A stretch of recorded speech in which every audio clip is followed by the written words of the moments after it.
Good morning friends, मैं हूं आपका दोस्त सागर.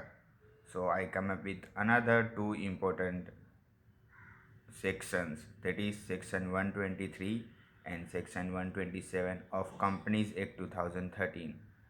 This is for MCQ purpose, CA final as well as CA inter student.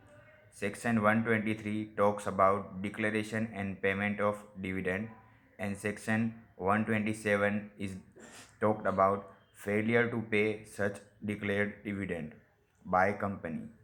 So section 123, declaration and payment of dividend. Declaration of dividend or interim dividend shall be deposited within 5 days of declaration to the scheduled bank separate account.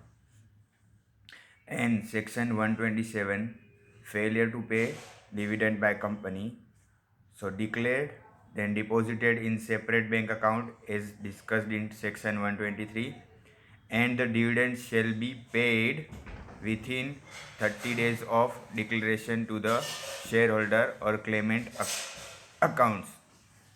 If not paid within 30 days of declaration, then directors are liable for 2 years imprisonment plus ₹1,000 for each day of default, and company will be liable for 18% simple interest of default period, which is starting from 31st day.